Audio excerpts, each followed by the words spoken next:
Assalamualaikum warahmatullahi wabarakatuh.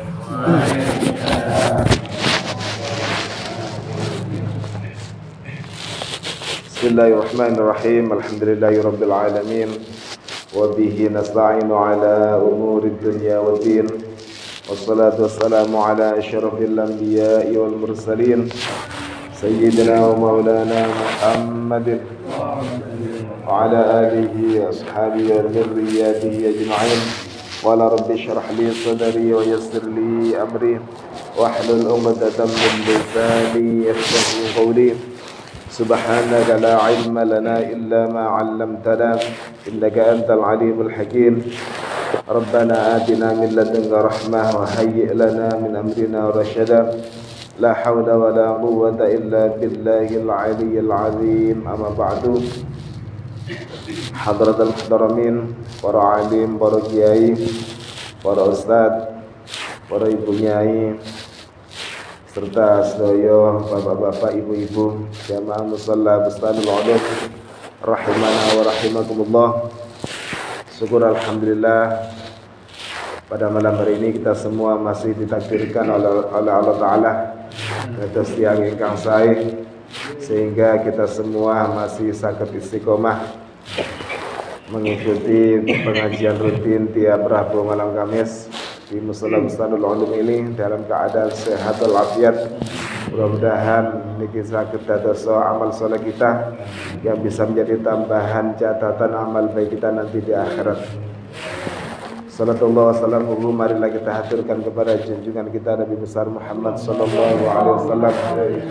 Mandar muga saya diakui umat kanjeng Muhammad, mandar muga saya asal syafaat kanjeng Muhammad. Amin amin Allahumma amin. Para bapak ibu para sedaya ingkang minulya, monggo saderenge kita maos Fatihah sepidah. Mandar muga ngas kita dalam nika saged dados ilmu ingkang manfaat, ingkang barokah fid dini wa dunya wal akhirah, lan dados wasilah dipun seputune dosa kula panjenengan. Ala hadhihi wa ala kulli niyatin salihah wa ila hadratin nabiyil mustafa sayyidina maulana Muhammadin sallallahu alaihi wasallam wa ala alihi wa sahbihi azwajihi wa dzurriyyatihi ajma'in. Mawsalna sultan Dauda Syaikhul Qadir Jilani radhiyallahu anhu wa khusnillah Syekh Al-Allamah Samsuddin Abi Abdullah Muhammad bin Qasim Asy-Syafi'i wa khusnillah Jamil Awliya Safi Indonesia wa khusnillah Jamil Muassisi Jami'an Nahdlatul Ulama wa khusnillah Jamil Masyayikh Sagira wa al-akhiran wa khusnillah Ruhi Hamid Masruan wa ila Jami' Awliya hadhil baldah wa ila jami'i man amara hadzal musalla. Cuma khususnya ila jami'ir rijal fi istiqlali biladi Indonesia wa ila jami' abaina wa ummahatina wa limasyayikhina wa talamidana wa auladina wa dzurriyyatina wa dhabil huquqil wajibati alaina wa li jami'il muslimina wal muslimat wal mu'minina wal mu'minat bi niyyatid du'a wal qabul syai'un laylana wa damul Fatihah. أعوذ بالله من الشيطان الرجيم. بسم الله الرحمن الرحيم. الحمد لله رب العالمين الرحمن الرحيم مالك يوم الدين. إياك نعبد وإياك نستعين اهدنا الصراط المستقيم صراط الذين أنعمت عليهم غير المغضوب عليهم ولا الضالين. رب اغفر لي ولوالدي وللمؤمنين آمين. Bismillahirrahmanirrahim. Nawaitu ta'alluma li'ila'i kalimatillah. Qala al-musannif rahimahullah wa nafa'ana bihi wa bi'ulumihi fid dharain amin. Para bapak, para ibu sekalian yang mulia, untuk pembahasan samakin kita sampun tutuk wonten ing pembahasan rukun-rukunnya salat. Untuk syarat wajib, syarat sahnya salat sudah kita lalui. Sekarang kita menginjak pada dalamnya salat, di mana pelaksanaan salat ini harus ada rukun-rukunnya. Rukun inilah yang akan mewarnai praktek atau ritual salat kita. Kalau syarat di luarnya, kalau rukun di dalam pelaksanaan salat. Bismillahirrahmanirrahim. Faslun ay hadza faslun fi arkanis salati. Fasal ini atau keterangan ini membahas seputar rukun-rukunnya sholat. Wa arkanus sholati tsamaniyata asyara ruknan. Adapun sholat, baik itu sholat fardu maupun sholat sunat, itu mempunyai 18 rukun. Atau rukunnya sholat itu jumlahnya ada 18. Ahaduha an-niyatu. Yang nomor 1 dengan nomor tunggal yaitu niat. Wa hiya qasdus syai'i muqtaranan bi fi'lihi wa mahalluha al-qalbu. Rukunnya salat itu jumlahnya ada 18. Yang pertama yaitu niat. Kenapa niat itu ditaruh di pertama? Karena segala sesuatu itu tergantung dari niatnya. Terus dawuhnya Kanjeng Nabi yang diriwayatkan oleh sahabat Umar bin Khattab, innamal a'malu binniyat. Sesungguhnya setiap sesuatu itu tergantung pada niatnya. Wa innamal likulli imri'in ma nawa. Dan setiap sesuatu itu tergantung apa yang diniatinya. Hasil hendaknya itu tergantung dari niat kita. Niku hadis niku turun atau disampaikan oleh Rasulullah ketika Rasulullah ini hijrah ke Madinah. Wekdal niku wonten salah satu rombongan yang ikut hijrah. Niku hijrahnya boten niat berjuang, tapi niat untuk mengikuti seorang wanita yang dicintainya. Karena wanita yang dicintainya niku dari hijrah kali Rasulullah teng Madinah, dia ikut hijrah. Sehingga hal ini diketahui oleh Rasulullah sallallahu alaihi wasallam. Fa man kana hijratuhu ila Allah wa rasulih fa hijratuhu ila Allah wa rasulih. Teruskan lagi. Terusane hadis ya. Barang siapa yang hijrahnya karena Allah Ta'ala dan karena Rasulnya Allah Ta'ala, maka dia akan mendapatkan pahala, yaitu hijrah kepada Allah dan Rasulnya. Maksudnya hijrah lillahi ta'ala. Terus rombongan rata-rata semuanya hijrah karena Allah Ta'ala, karena untuk menegakkan agamanya Allah Ta'ala, yaitu pindah dari kota Mekah ke kota Madinah. Tentunya ini menjadi beban tersendiri bagi para sahabat, karena ketika mereka pindah dari Mekah, tempat kelahirannya, mereka harus meninggalkan rumah yang ditinggalinya. Mereka harus meninggalkan apa-apa yang ada di dalam rumah, ternak, kendaraan, termasuk keluarga yang tidak Islam, yang tidak mau ikut hijrah. Dan tentunya juga termasuk pekerjaan ditinggalkan. Derek Kanjeng Nabi mulai nol malih, kan menjadi beban tersendiri. Lah niki lek diniati karena Allah Ta'ala, maka akan menjadi ibadah tersendiri. Wa man kanat hijratuhu lidunya aw yusibuha aw imra'atin yankihuha fa hijratuhu ila ma hajara ilaih. Kanjeng Nabi semerap lek enten tiyang sing hijrahnya bukan karena Allah Ta'ala, bukan karena Rasulnya, tapi karena ada wanita yang ingin dicintainya, yang mau dinikahinya, atau karena harta yang memang dia incar di Madinah. Engko aku lek hijrah nemu penggawean sing tambah apik di Madinah. Hijrah karena itu. Atau engko aku lek hijrah, orang yang aku cintai juga ikut hijrah, engko aku kate rabi ambek iku. Demi cinta aku juga ikut hijrah. Maka terus Rasulullah, maka dia akan mendapatkan apa yang diniatinya. Saking kuatnya arti dari niat. Sehingga Imam Syafi'i menjadikan niat ini menjadi rukunnya setiap ibadah. Bukan hanya sholat, setiap ibadah itu rukunnya pasti didahului oleh niat. Kalau tidak ada niat, maka ibadahnya mboten sah. Contoh gampangane ngeten. Wonten lare bal-balan nggih. Marang wonten kesel agar stamina-nya niku tambah seger malih, dia rawuh. raup persis seperti orang yang wudu. Mantun membasuh wajah, roto sedaya, marono tangannya dibasuh. Marono rambutnya dielus-elus kali rambut, apa kali tuyo. Marono kupingnya dibersihkan kabeh. Mari wonten WC sikile dibersihkan. Ketika ditanya sampeyan niku lapa wudu apa raup? Raup. Jawabannya raup. Maka hal yang demikian ini tidak bisa dikategorikan wudu. Kalau dia punya hadas kecil, maka hadas kecilnya tidak bisa hilang karena tadi dia niatnya boten niat wudu. Niatnya raup.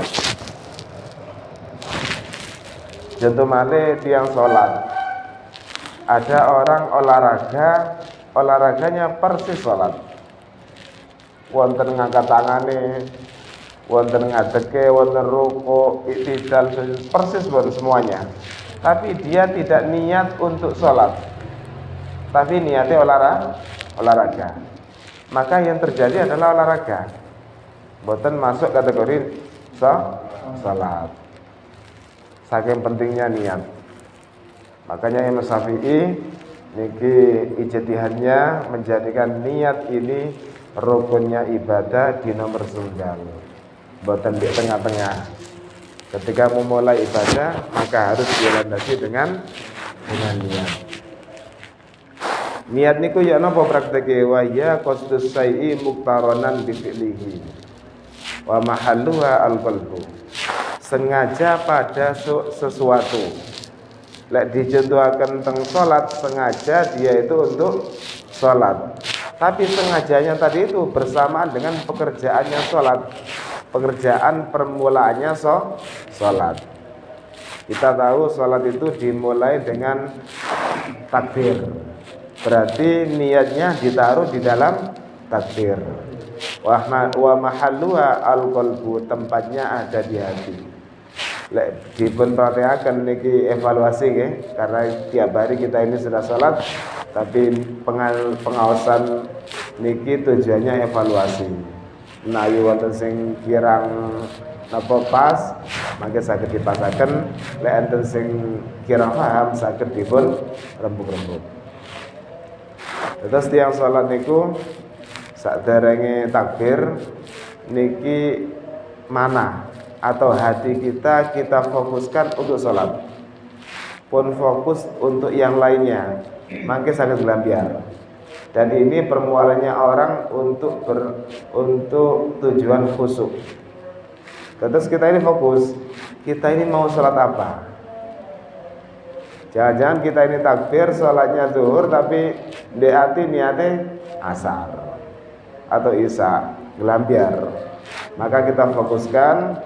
Untuk fokus niki menurut mazhabnya Imam Syafi'i, kita disunatkan untuk talafut niat.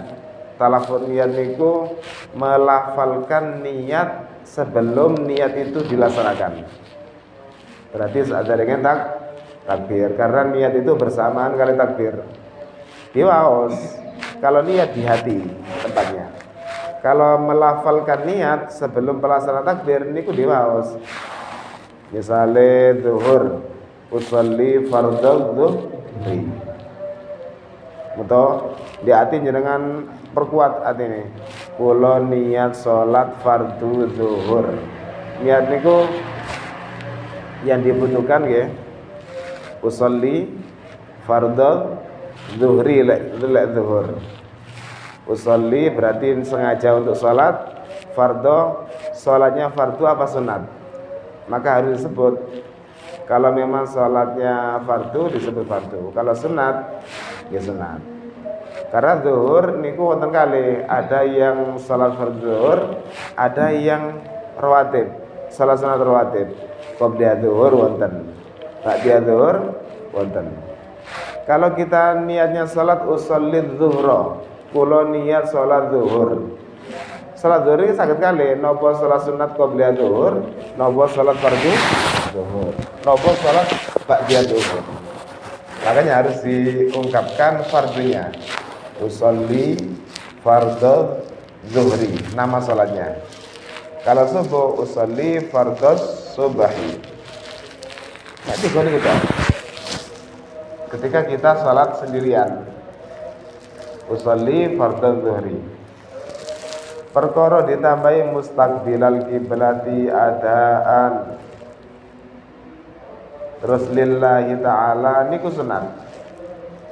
Kita bicara sing wajib nggih.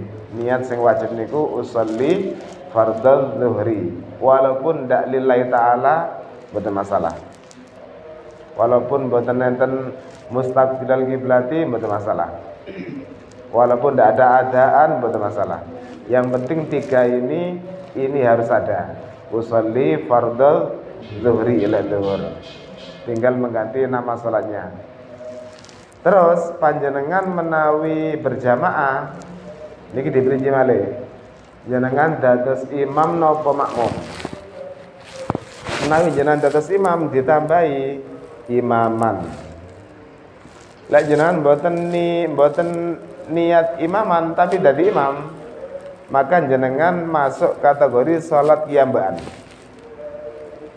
Wonten imam ya salat ngimami tapi tidak niat imam. Makmume oleh 17 karena fadilah salat jamaah, imami asal tunggal. Makanya kita ini ketika sholat di awal niatnya itu difokusaken kuatos kirang niatnya kirang sebenarnya kuatos gelam bear. Karena ketika orang mau sholat niki setan berlomba-lomba gudo. Makanya kita dianjurkan sebelum sholat kita membaca Qul a'udzu birabbin nas, ta'awud untuk mengusir setan loh. Kalau kita jadi makmum, kita juga niatnya makmuman. Kalau kita jadi makmum tapi tidak diniati makmum, niki wonten kalih. Setunggal wonten sing berpendapat salatnya mboten sah. Karena tidak diniati makmuman. Nomor setunggal pendapat setunggalnya rade mboten kereng, rade sabar. Tetap sah tapi nasibnya sami kali imam sing supi wau. Salatnya dianggap salat sendirian. Makanya eman-eman kita ini tujuannya teng musala, teng masjid niati jamaah, tapi tidak diniati jamaah. Kan mana? Udah ambil salat ijen malah. Terus untuk prakteknya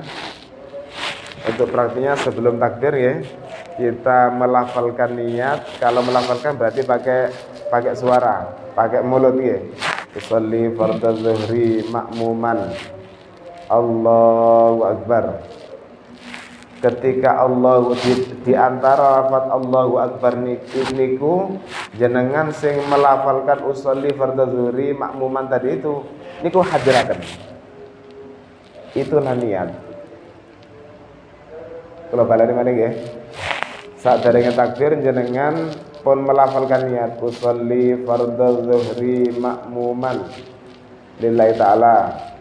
Lek tambahin mboten napa sunat niku. Maroten jenengan takbir Allah. Allahnya ini boleh panjang. Aslinya Allah itu panjangnya lafaz Allah ya, itu panjangnya satu alif. Allahu akbar kan ngoten nggih. Berhubung itu adalah tempatnya kita ini untuk melafalkan niat, untuk menghadirkan niat, maka tidak apa-apa dipanjangkan. Wonten nek keterangan kitab insyaallah Tamyiz Qulub niku. Boleh sampai 9 alif. Dalam rangka untuk menghadirkan niat kita. Allah niku jenengan sing usolli fardhu zuhri makmuman niku hadiraken. Lek pun hadir jenengan tutup akbar. Allah niat pun di hati. Usolli fardhu zuhri makmuman. Lek tadi usolli fardhu zuhri imaman di hati. Karena niat itu tempatnya di hati. Wa akbar. Lek wonten tiang takbir Allahu akbar wonten dok, tapi ndak menghadirkan niatnya sama sekali. Berarti dia salat tapi tidak niat. Rukunnya hilang. Berarti langsung rukun kedua yaitu takbiratul ihram. Satu kali pekerjaan tapi dua rukun terlampaui atau terselesaikan, yaitu takbir. Niat kali takbir niku bersamaan. Oh wonten tiga. Niat, berdiri, takbir.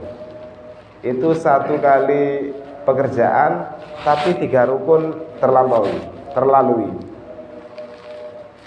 Allah kan orangnya berdiri, terus dia takbir Allahu Akbar nih, di tengah Allahu Akbar dia menghadirkan niatnya langsung. Tapi diperinci, yang pertama niku rukunnya itu niat, yang kedua berdiri, yang ketiga takbir. Niki wonten urutan niki.